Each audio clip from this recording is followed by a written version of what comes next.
Assalamualaikum warahmatullahi wabarakatuh. Halo anak-anak semuanya, selamat siang. Pada siang yang cerah ini kita akan melakukan pembelajaran dengan topik bullying. Nah, nanti pada pukul 10 kalian akan membuka link yang akan Ibu kirim di grup kalian. Lalu selanjutnya kalian akan menonton video tersebut dan memahami materi yang ada di dalam link tersebut. Lalu kalian akan mengerjakan soal latihan yang ada pada laman Nearpod ini. Nah, pada pukul 11, setiap siswa yang ingin bertanya dan menjawab pertanyaan dari teman-temannya akan disediakan tempat untuk diskusi. Setiap pertanyaan dan jawaban akan menjadi poin bagi ibu dalam menambah nilai kalian. Jadi, pada hari ini kita akan membahas materi mengenai bullying. Kira-kira anak-anak di sini udah tahu belum apa itu bullying? Kalau belum tahu, mari simak materi yang akan Ibu jelaskan di samping. Nah, di sini Ibu akan menjelaskan materi mengenai bullying. Jadi, bullying atau yang dikenal sebagai perundungan merupakan perilaku agresif atau yang tidak menyenangkan, baik secara verbal, fisik, ataupun sosial di dunia nyata maupun dunia maya yang membuat seseorang merasa tidak nyaman, sakit hati, dan tertekan, baik dilakukan oleh orang ataupun kelompok. Baiklah, kita tadi sudah membahas materi tentang pengertian dari bullying. Nah, sekarang kita akan membahas tentang apa saja sih perilaku dari bullying ini. Jadi, di sini ada 4 jenis-jenis dari bullying. Yang pertama yaitu bullying fisik. Bullying ini biasanya menimbulkan bekas pada tubuh korban. Misalnya contohnya yaitu memar, luka lebam, dan sebagainya. Yang kedua yaitu bullying non-fisik. Bullying ini bisa berupa mengejek, melirik dengan sinis, menjulurkan lidah, dan lain sebagainya. Dan yang ketiga yaitu bullying relasional. Bullying ini ditujukan untuk mengucilkan korban, merendahkan korban, biasa dilakukan dengan cara yaitu misalnya membuat grup untuk menggunjingkan korban tersebut. Bullying relasional ini juga bisa berupa dengan memfitnah korban. Nah, yang terakhir yaitu cyberbullying. Nah, bullying ini sedang marak-maraknya terjadi pada zaman sekarang karena banyak sekali anak-anak muda zaman sekarang ini menggunakan teknologi yang sudah canggih. Nah, cyberbullying ini biasanya berupa mengunggah foto-foto aib seseorang di akun sosial media orang tersebut. Nah, bisa juga memberikan komentar yang menyakiti hati korban di salah satu media sosial mereka. Baiklah, jika tadi sudah dibahas mengenai apa itu pengertian bullying dan apa saja jenis-jenisnya, sekarang kita akan membahas tentang apa saja dampak dari bullying ini. Baiklah, sekarang kita akan membahas dampak bagi korban terlebih dahulu. Pada poin pertama, yaitu psikis dari si korban akan tertekan atau terganggu. Nah, pada poin ini yang dimaksud adalah korban akan mudah merasa tertekan dan terganggu akibat perilaku dari si pelaku yang mungkin mengejek, kemudian menghina penampilan dan sebagainya. Kemudian pada poin kedua ada stres dan depresi. Nah, dengan adanya ejekan-ejekan dari si pelaku, kemudian perilaku-perilaku yang merendahkan, maka korban akan menjadi stres dan depresi dengan menganggap apakah benar dirinya seperti yang dikatakan oleh si pelaku. Nah, yang ketiga, itu bisa menyebabkan luka fisik. Nah, pada poin ketiga ini, bisa dapat menyebabkan luka fisik jika si pelaku telah melakukan perilaku bullying ini jika sudah sampai pada tahap menyakiti si korban. Maka dari itu bisa menyebabkan luka fisik yang mungkin bisa berakibat fatal dan berbahaya.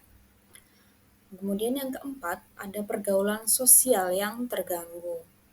Nah, pergaulan sosial yang terganggu ini terjadi karena si korban bisa merasa terkucilkan si korban merasa bahwa ia memang tidak layak atau merasa rendah diri dalam lingkup sosialnya, dan bahkan teman-teman dari si korban pun bisa menjauhi si korban ini. Kemudian yang kelima, ada merasa rendah diri dan tidak berharga. Nah, merasa rendah diri dan tidak berharga ini diakibatkan dari ejekan-ejekan yang muncul dari pelaku bahwa si korban ini tidak layak. Si korban ini memiliki hal-hal yang tidak sepatutnya dimiliki.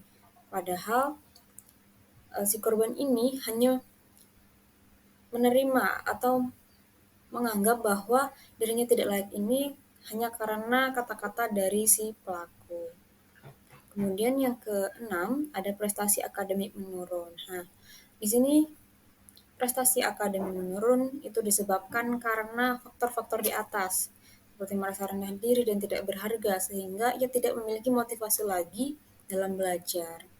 Dan yang terakhir ada bunuh diri.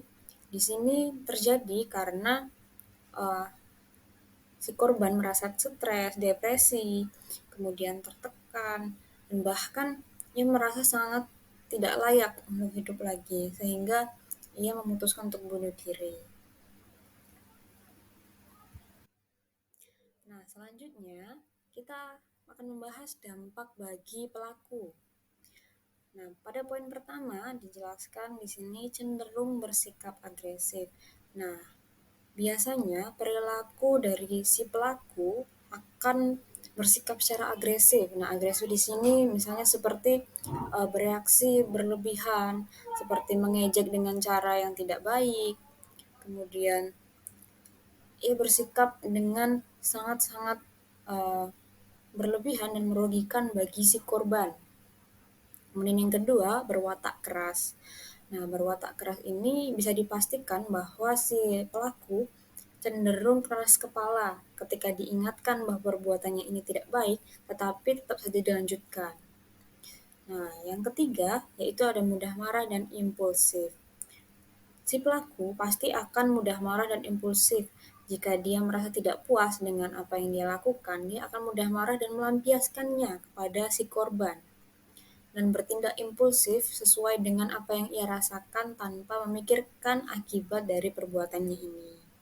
Kemudian yang keempat, ada mendominasi serta tidak menghormati orang lain. Nah, inilah mengapa perilaku bullying sangat harus dihindari, karena para pelaku ini biasanya tidak mau ada orang lebih baik darinya. Maka dari itu ia akan menunjukkan bahwa ia lebih baik dari orang lain dan tidak mau menghargai orang lain. Kemudian yang terakhir ada dijauhi oleh teman-temannya. Kenapa? Karena si pelaku ini akan dianggap ia adalah anak nakal, ia adalah anak yang mau berkuasa dengan sendirinya, maka dari itu ia akan dijauhi oleh teman-temannya yang lain dan tidak mau berteman dengannya. Baiklah, dan terakhir kita akan membahas dampak bagi saksi. Nah, pada poin pertama dituliskan bahwa akan memunculkan persepsi baru bahwa perundungan atau bullying merupakan perilaku yang diterima secara sosial. Nah, ini akan berdampak negatif jika terus dibiarkan, karena akan berdampak bagi saksi yang melihat bahwa mereka menganggap bullying adalah tindakan yang wajar dalam lingkup sosial. Maka dari itu, para saksi akan menganggap itu adalah hal biasa dan tidak mau menolong atau melaporkan kejadian yang mereka lihat. Kemudian yang kedua, ada akan ikut bergabung dengan penindas atau pembuli karena takut akan menjadi korban.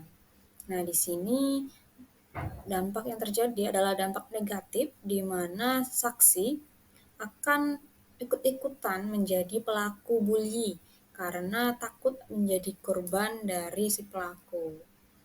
Dan yang ketiga, ada diam saja tanpa melakukan apapun dan tidak perlu menghentikannya. Nah, biasanya ini dilakukan oleh saksi karena ia merasa takut atau merasa ya sudah biasa saja seperti itu. Ia merasa bahwa inilah adalah hal yang wajar dalam lingkup sosial mereka, terutama karena ini biasa sering terjadi di lingkup sekolah.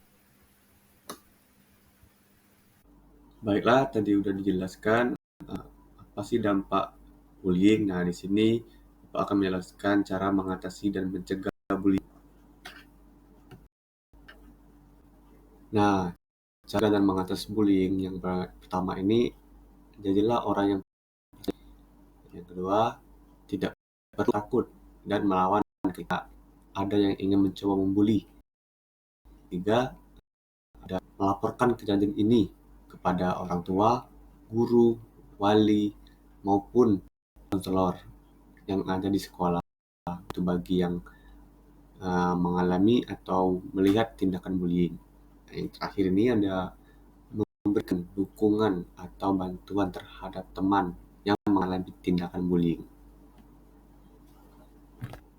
Oke, baik, di sini Bapak akan menyimpulkan tentang materi kita, yaitu nah, di sini bullying merupakan tindakan sengaja maupun tidak disengaja, tetapi menyebabkan ketidaknyamanan, penghinaan, kerugian, kejahatan, dan penderitaan bagi korban yang dapat menyebabkan lingkungan bekerja yang tidak menyenangkan, di mana korban sama sekali tidak menginginkan perilaku tersebut.